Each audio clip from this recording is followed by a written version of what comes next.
Sri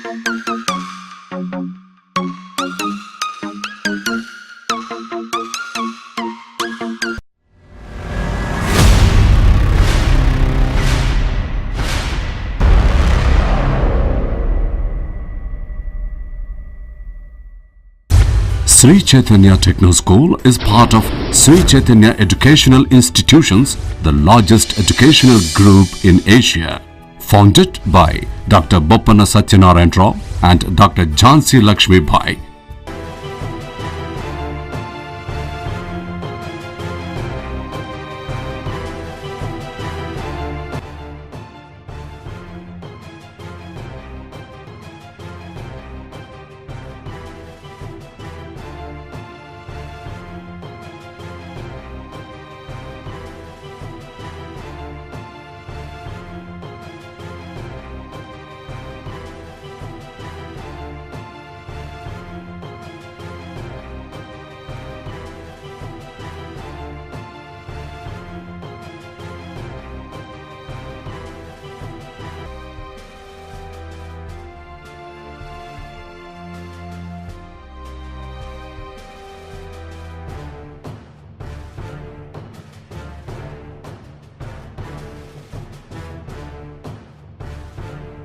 We all have dreams.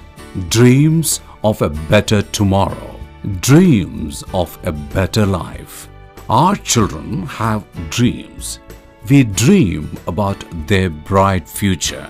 As every parent's dream is to see the success of their children, so also as a committed educational institution, we have a collective vision to see the whole student community grow from strength to strength.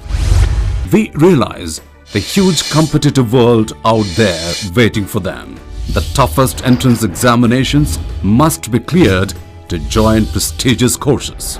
Perfect schooling provides the strong foundation and ensures that students remain successful through schooling and later in their career as well. Sri Chaitanya Techno School is established with the motto of offering stress-free learning on a solid foundation so that student can have a bright future.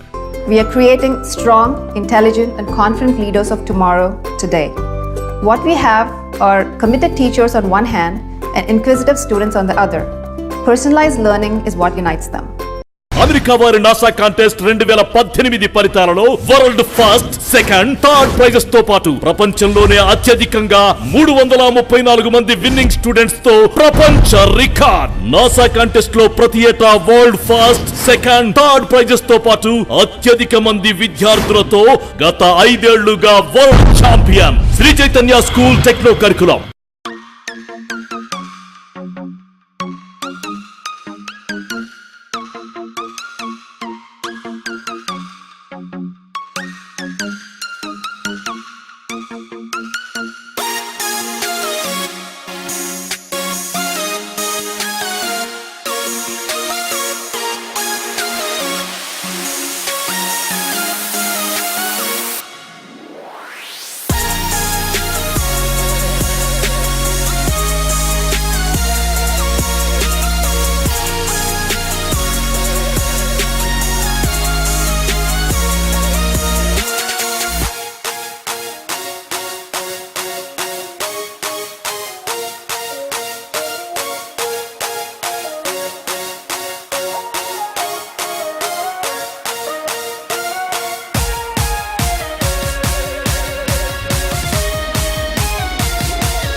youth team project Genesis Colony from India, one of the winning teams in this year's NSS NASA AIM Space Development Contest. Good afternoon everyone. I'm Siddharth Acharya of Grade 8 Sri Chaitanya Techno School, India. And it's my immense pleasure to stand in this magnificent auditorium and share my presentation with you all. Fortunately, we now have advanced and developed technology to increase the chances of settling in space. Our space colonization. We already know that there are lots of obstacles in space. Keeping this in mind, in order to construct a successful colonization, it must guarantee the safety and comfort of all residents in space. With the rapid development of technology, it is possible to create a space colony in the near future. Now we will discuss about the physical characteristics and design of the settlement. This is Genesis, our space colony. The first torus from the left is the residential torus. After we cross the transport tube, we reach the entertainment torus, where you can have fun at its maximum level. This torus also contains tight security prisons and high courts. The last torus is a no-entry zone for ordinary citizens. It contains all military-based buildings and industries. The small buildings which are present in the two ends of the settlement are the control rooms. The control rooms take surveillance of the entire settlement. Finally, there will be a few docking ports.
Of universalization comes from work that I have done with Ted Hewitt, where we define universalization as the reality that in this century, it's not going to be remembered by globalization, but it will be remembered by one world within the universe.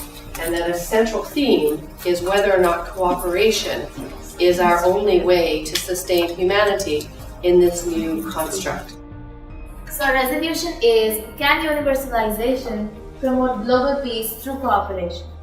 So let's debate.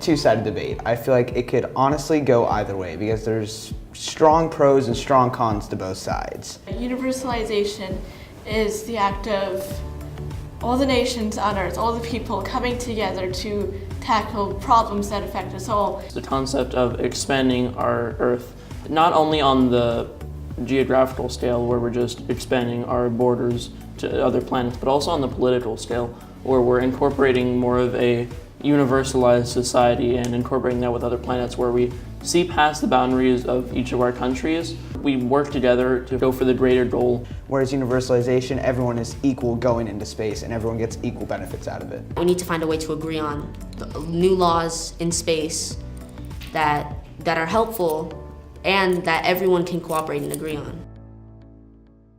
This is not about that ladder construct. This is about a construct of cooperation where we want to embrace diversity, we want to embrace inclusion, we want to embrace all the disciplines from engineers to artists to build a society that will really take advantage of the universe but also ensure that we survive. We want every individual involved in every matter because we're humans and this is our world. We need to rule it together. So this debate on universalization to me goes hand in hand with what the quest is, and that's to bring opportunities to teachers and students all over the world with the topic being space science. Most countries don't even have a space program. There's only the major government players and the private industry. There's only countries like Russia, the United States, China, India's making its way. There's barely any countries that have a sustainable space program, and we need to change that. We want all countries to be able to have that international collaboration that's going to bring us all together for a common cause. Space is a different frontier. You know, they often talk about it as the final frontier. We don't want it to be the final frontier. We want it to be the next frontier. So if we're going to do that, what about the whole aspect of how are we going to live and work together in this new construct where the world is now part of a much larger space called the universe? And I think the opportunity to put it in the hands of our next generation of leaders is what we need to do, because they're the ones who are going to help us really resolve, because it's their world. They need to own this.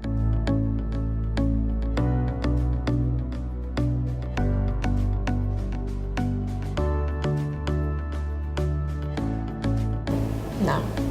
Not everyone doesn't agree on everything, so we have to have separation. We have to maintain borders and we have to maintain our own identities. But that doesn't mean we shouldn't cooperate.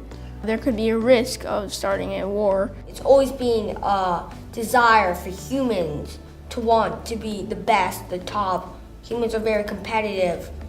Likely chance that there would be fighting over who gets the resources, who gets the land, et cetera, et cetera. Now that I've thought about how there's such a big political and social aspect to it, and how that's such a major role and that has to be supported as well if we're ever going to do this. We keep these things that make us different, however we find a way to not cause problems with them. We find rules that include all of us, no matter what a religion, race, or language is, so that it benefits everybody. It's the most altruistic approach. I really want to do something more. I want to just get out there and advocate for it. And so this debate opportunity and what ISDC has done through the EIS team, I think, has taken that bold step of bringing it into the domain of young adults. If what we've done is created that energy and that interest. It's about starting the conversation. Winning a competition at something like this, yes, it's definitely great, but it doesn't compare to the impact we could make by spreading this word out.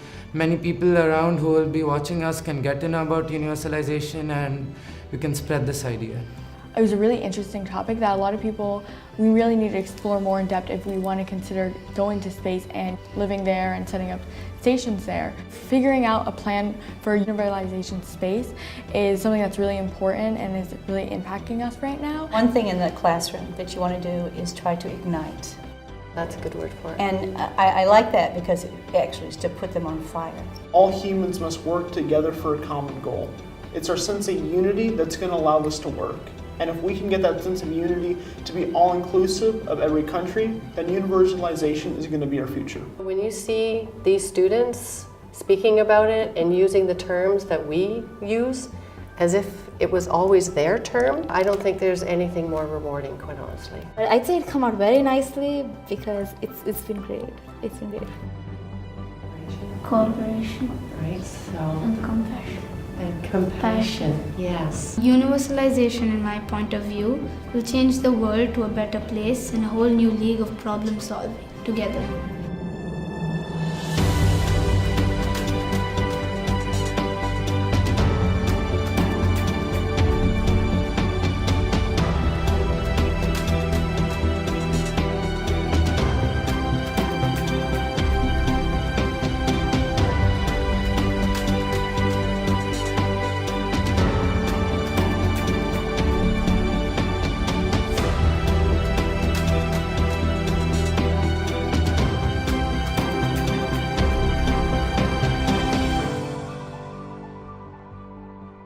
అంతర్జాతీయ పోటీ పరీక్ష NASA AMES space settlement కాంటెస్ట్లో శ్రీచైతన్య విద్యార్థులు సత్తా చాటారు. World first, second, third ప్రైజెస్ను కైవసం చేసుకున్నారు. అత్యధిక విన్నింగ్ ప్రాజెక్ట్స్తో ప్రపంచ రికార్డు సృష్టించారు. ISDC కాన్ఫరెన్స్లో మొత్తం 25 దేశాల నుంచి 480 మంది విద్యార్థులు పాల్గొన్నారు. భారత్ నుంచి పాల్గొన్న 125 మంది విద్యార్థుల్లో 105 మంది శ్రీచైతన్య విద్యార్థులేనని డైరెక్టర్ సీమా అన్నారు. అంతర్జాతీయ స్థాయిలో దేశ గౌరవాన్ని చాటిన విద్యార్థుల తల్లిదండ్రులను అభినందించారు. ఉపాధ్యాయుల ప్రోత్సాహంతోనే కంటెస్ట్లో విజయం సాధించామని విద్యార్థులు అన్నారు.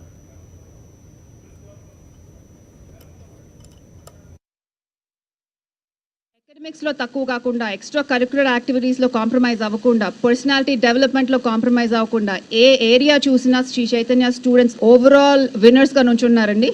This feat is only possible for Sri Chaitanya and nobody else. Thank you very much. And one more thing, I would like to congratulate the students. They did a great job. I would like to congratulate the parents. You must be very proud of your children. I am very proud of them. And congratulations team. They put a tremendous effort into this.